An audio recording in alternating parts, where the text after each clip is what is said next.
The worst part wasn't the $347 bill or the way he stood up and walked out without a backward glance. It was the look on his face when he said it, like he was doing me a favor by ending things. Like I should have been grateful for the scraps of attention he'd thrown my way the past 2 years. A girl like you should be grateful I even dated you, he said, loud enough for the entire restaurant to hear. And then he turned, grabbed his coat, and left. Just like that. No warning. No stiam.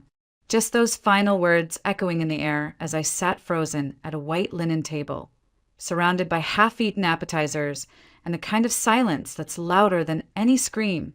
But let me back up. This didn't start with a dramatic exit or public humiliation. It started with a text. Dinner Friday? Work friends. Dress nice. 6 words from Ryan, my boyfriend of 2 years. We weren't exactly fairy tale material, but we had our routines. Sunday movie nights. Grocery runs that turned into Target marathons.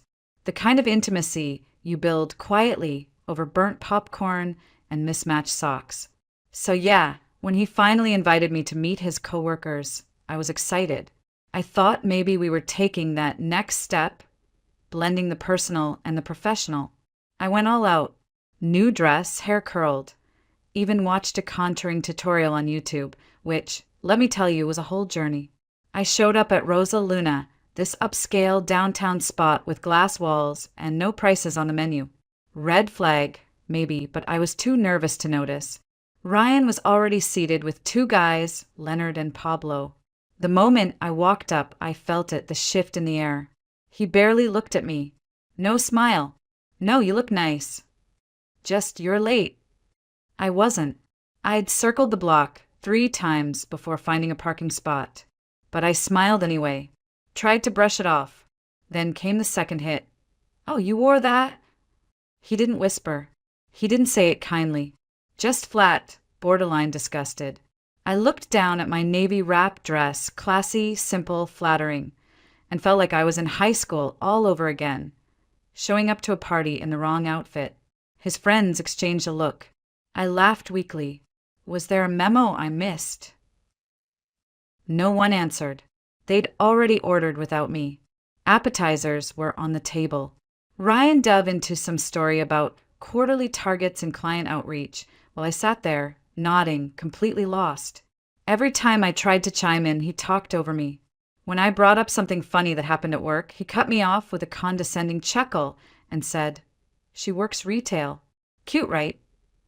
Like I wasn't sitting 3 feet away, like I was a pet performing tricks for his amusement. I excused myself to the bathroom around the main course. My hands were shaking. I stared at my reflection for a long time, trying to figure out what I'd done wrong. Was my makeup too much? Was my laugh too loud? Why did I feel like I was shrinking inside my own skin? When I came back, they were laughing about something I hadn't heard. I sat down. Silence. The waiter brought our entrees. I ordered pasta, one of the cheaper options, and Ryan couldn't resist. Carb loading for a marathon?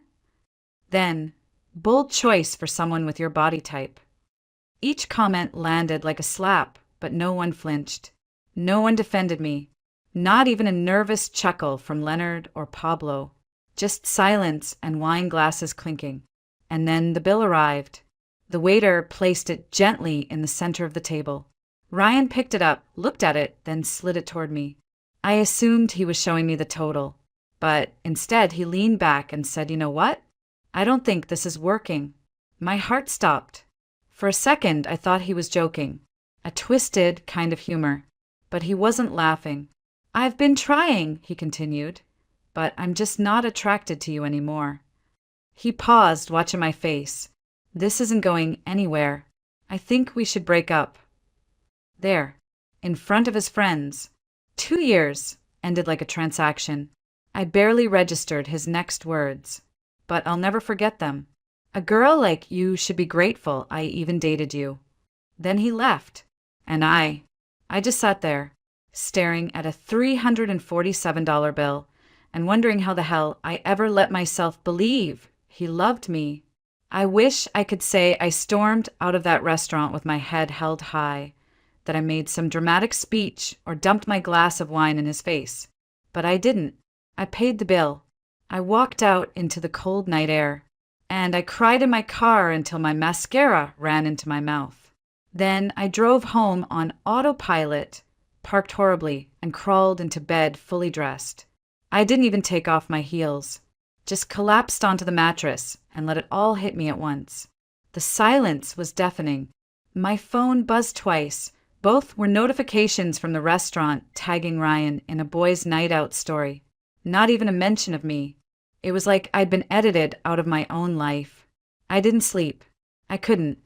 I just lay there replaying everything over and over, trying to pinpoint the exact moment he stopped seeing me as a person. Was it the first time he made a comment about my arms? The way he always said, "You'd be so pretty if you tried a different hairstyle." Or was it me, letting it slide every single time because I thought love was supposed to be patient? By morning, my face was puffy and my soul felt like someone had wrung it out. I texted Vanessa. No words. Just, "Can you come over?" She showed up within the hour with two things, a bottle of rose and a pint of Ben and Jerry's. A true warrior. I barely got through telling her what happened before the tears came again. I didn't even cry like a normal person. I ugly cried. The kind with gasps and hiccups and tissues piling up like snowdrifts. Vanessa didn't interrupt. She let me vent, curse, sob, spiral. Then she did the thing that changed everything. She frowned. "You said he mentioned some big project at work," she asked, opening the wine. "Yeah," I sniffled. "Said he basically ran the whole campaign now." She blinked slowly. "That's weird." I sat up. "Why?" "Because my cousin interned at his company last summer," she said. "She told me Ryan's just an admin. Like, he does scheduling and orders coffee." I stared at her. "No," I said too quickly.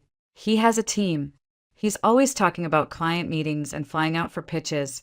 Did you ever see proof?" I opened my mouth, closed it again. That night, after Vanessa left, I couldn't sleep. Again. But this time, it wasn't heartbreak keeping me up. It was suspicion. So I did something I hadn't done in months. I went through our old messages. Text after text. Tiny things didn't add up. The client dinner, where he sent me a selfie in a hotel room that looked suspiciously like his own apartment. The conference in Chicago, where his phone location stayed in San Diego all weekend. And the pictures he posted from team building at HQ. I reverse searched them. They were stock photos from his company's website. My stomach flipped. At 2:44 a.m., a message popped up from an unknown number. "Hey, it's Cody from Ryan's office. Vanessa gave me your number. There's stuff you should know." I stared at the screen. Cody. I'd heard Ryan mention him once or twice, always dismissively. "That guy who's obsessed with podcasts," he'd said. Now he was texting me in the middle of the night? I replied, "Go on." What followed was a series of voice messages, screenshots, and confirmation. Ryan wasn't a marketing manager. He wasn't leading projects. He wasn't crushing Q2. He was the assistant to the assistant manager, literally. He didn't present the slide deck. He made the slide deck. Cody even attached a team photo. Ryan wasn't in it. Somewhere between the 6th and 7th message, I stopped listening and just sat on the floor, staring at the wall. Everything I thought I knew, everything I thought I loved was fiction. Carefully curated lies from someone who needed to feel important more than he needed to be honest. The guy who called me not a prize in public was a fraud, and I had no idea what to do with that truth. Yet, I didn't respond to Cody that night, or the next morning. I needed time. Time to breathe, to think, to stop feeling like my lungs were filling with cement every time I remembered Ryan's voice saying, "You should be grateful." But silence didn't stop Ryan. On Tuesday, he texted me, "We need to talk about what happened. I might have overreacted." I laughed, a bitter, ugly sound that startled even me. Overreacted? That word belongs to someone who slams a door during an argument, not someone who humiliates his girlfriend in public, leaves her with a massive bill, then gaslights her for being upset. I didn't reply. Then, Thursday night, another message. My birthday dinner's this Saturday at my parents' place. They're excited to see you. Wear something nice. That one hit differently. I stared at it for a long time. Not because I was tempted, God no, but because I realized something. He hadn't told his family we broke up. Hadn't told them I'd been humiliated in a restaurant and ghosted like yesterday's news. He was pretending everything was fine. Still curating the perfect version of his life for the people who loved him most. Vanessa nearly dropped her wine glass when I told her. He actually invited you? Like you'd still show up all smiles and bring a gift. He thinks he still controls the narrative, I said. He doesn't. That's when the idea started forming. I wasn't going to fight fire with fire. I wasn't going to throw a drink in his face or post a TikTok exposing him. I was going to tell the truth. Calmly, publicly, at a table surrounded by the people who thought they knew him. Vanessa was all in. You want backup? Disguises? Smoke bombs? I want facts, I said. Over the next 48 hours, we combed through every message, every photo, every fake event Ryan had ever mentioned. I color-coded lies in a spreadsheet. I even made a folder called The Ryan Files on my desktop. It was weirdly therapeutic. Cody met me for coffee on Friday. He looked sheepish, like he wasn't sure if this counted as workplace betrayal or just basic decency. I'm sorry, he said. I didn't know how bad it was until Vanessa told me everything. You don't have to apologize, I said, but I do need your help. He didn't hesitate, confirmed everything. That Ryan wasn't a manager, that he was on thin ice at work, that he'd taken credit for projects he barely understood. The final straw? Ryan had once fabricated a client email praising his performance, then accidentally CC'd the actual client. So, I asked, how would you feel about delivering a folder to his house during his birthday dinner? Cody blinked. You mean like a bombshell folder? Metaphorically, yes. We planned the timing down to the minute. Vanessa helped me pick an outfit. Something simple, black, elegant. Not flashy, not seductive.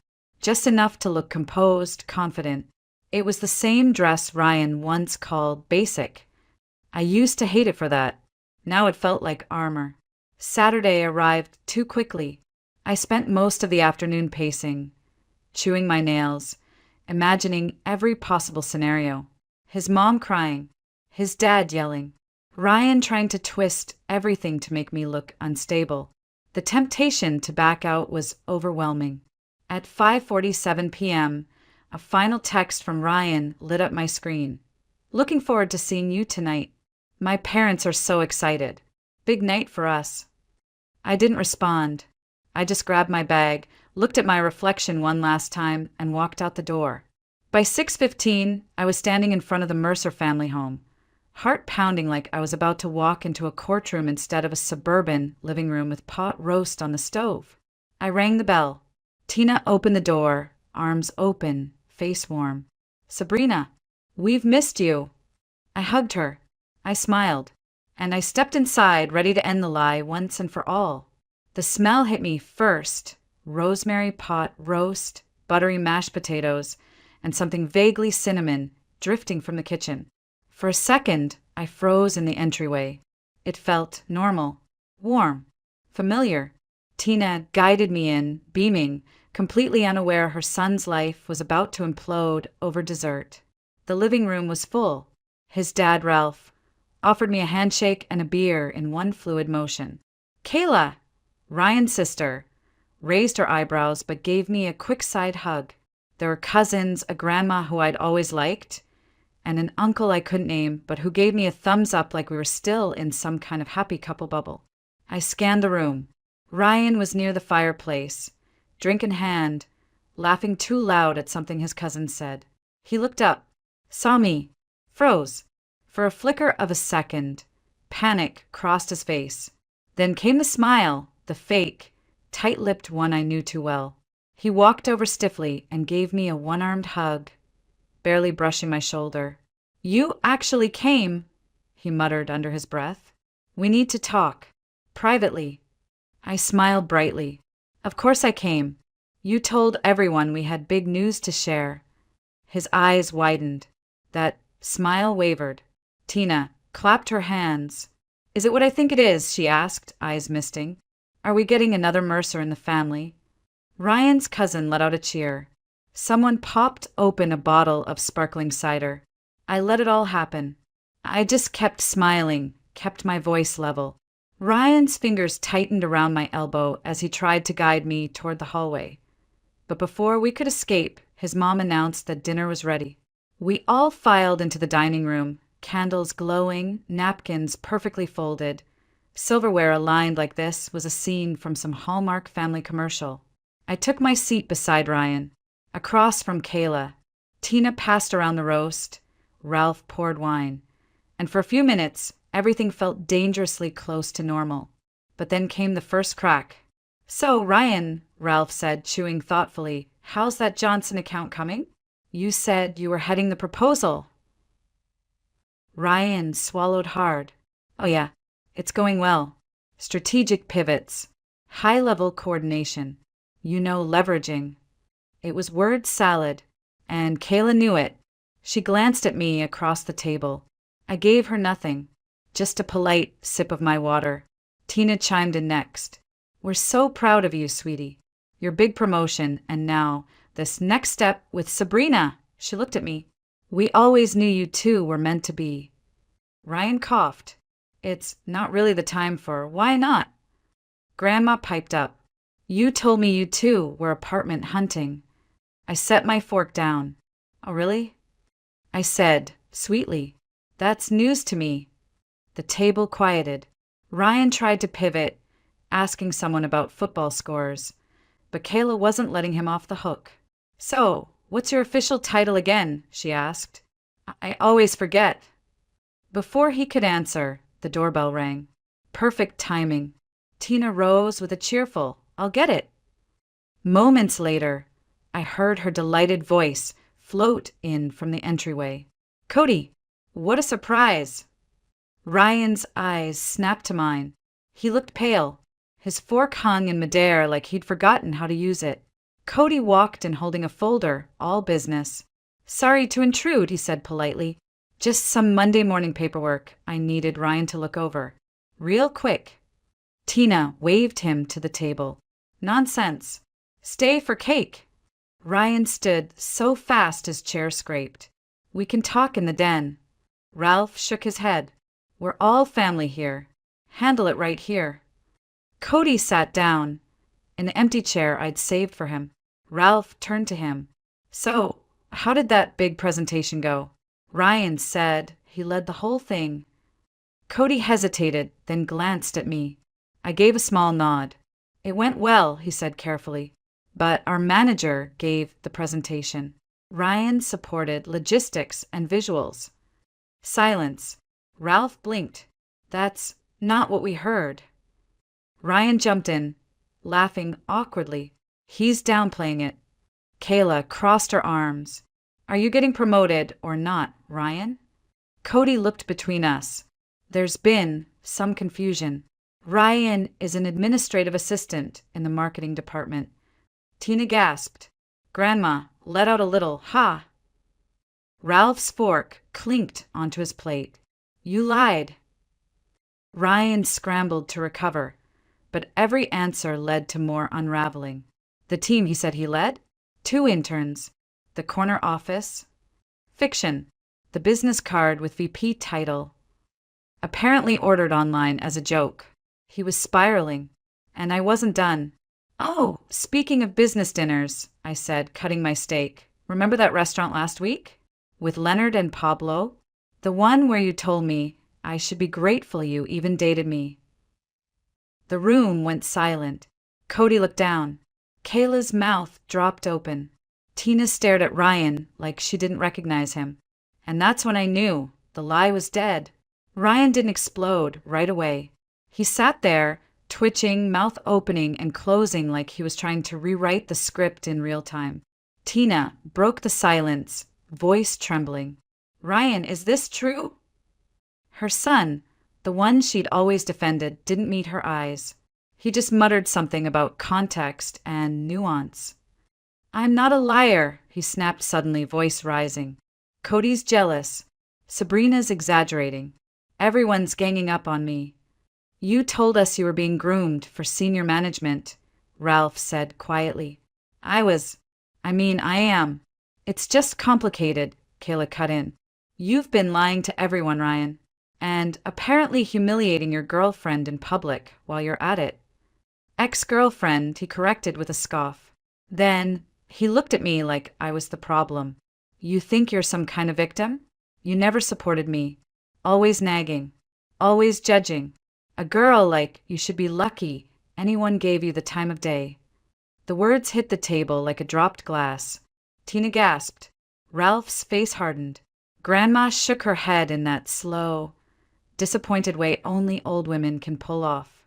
Cody spoke next, voice even calm. Actually, Ryan told all of us at work that he dumped Sabrina because she was clingy and obsessed with getting married. He even bragged about making her cry at the restaurant. He pulled out his phone, scrolled, then turned the screen to Ralph. Here's the group chat. Pablo and Leonard were disgusted. Ralph stared at the messages, then at his son. That's enough. No. Ryan stood up, so fast his chair fell backward. You're all buying into this pity party performance? Sabrina's manipulating you, just like she always did with me. She wants attention. She always needed someone to rescue her. Stop, Tina said. Just one word, but her voice cracked. I don't even recognize you. Ryan's jaw clenched. Of course you don't. You never actually listened to me. Then, like a child mid-tantrum, he slapped the table. His water glass toppled, spilling everywhere. He pointed at me, trembling with fury. You ruined everything. This was supposed to be my night. No, I said softly. This was supposed to be the night you got away with it again. He lunged forward a step, but Ralph blocked him with one arm. Enough. And with that, Ryan stormed out, slammed the front door so hard one of Tina's decorative wall plates fell and cracked on the tile. Silence fell again. It was Kayla who moved first, grabbing paper towels and wiping the table. Tina stood frozen. Ralph sat back down, looking 10 years older than he had an hour ago. Cody apologized under his breath. I just sat there, stunned by how quiet it felt. Then Tina turned to me, voice hollow. I'm so sorry. For everything. You don't have to apologize for him, I said gently. But I do, she whispered. I raised him. I believed him. I defended him. Grandma nodded solemnly. He's going to have to face himself now. They insisted I stay for cake. Yes, really. We ate Ryan's birthday cake without the birthday boy. And weirdly, it wasn't awkward. It was peaceful. The storm had passed, and what remained was just people trying to make sense of what they'd seen. After cake, Tina walked me to the kitchen. She was still shaking. Were there signs? She asked. Did he do this before? I hesitated. He made me feel small. A lot. But I didn't realize how much until I left. She nodded slowly. You deserved better. Before I left, Ralph pulled me aside. He didn't say much. Just thank you. For being honest. There was shame in his eyes and sorrow and something else. Regret that went deeper than anything I could fix. Cody offered to walk me to my car. You okay? He asked once we were outside. I think I will be, I said. Eventually. He hesitated. There's one more thing you should know. Ryan's probably going to lose his job. Our boss saw the meltdown posts. HR's involved. And he was already on final warning for falsifying reports. I blinked. So this wasn't rock bottom yet. Not quite, but he's getting there. We reached my car. I turned to him. Thanks for showing up. Cody shrugged. Someone had to. I drove home that night in silence. Not crying, not shaking, just tired. But in that exhaustion, there was also clarity. Ryan was unraveling, but I wasn't. I was rebuilding. I thought that would be the end of it. I really did. I blocked Ryan's number, deleted our photos, scrubbed his toothbrush out of my bathroom like it had personally betrayed me. I even rearranged my living room so I wouldn't have to sit on the same couch where we once binge-watched shows he pretended to like just to seem cultured. For a while it worked. I let the quiet settle in, let myself breathe again. But then Sunday morning came. I woke up to 13 missed calls. 5 from Tina, 3 from Kayla, 2 from Cody, 3 from numbers I didn't recognize. The pit in my stomach returned instantly. I called Tina back first. She picked up on the first ring, voice shaking. "Sabrina, honey, are you okay?"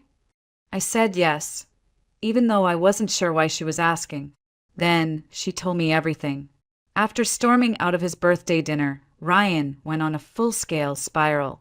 Showed up drunk at the apartment of an ex I didn't even know existed, ranting about how I'd destroyed his life. She called Kayla, who had to go pick him up. He posted a status on Facebook, one of those long, incoherent ones, about betrayal, snakes, fake people, and ungrateful women.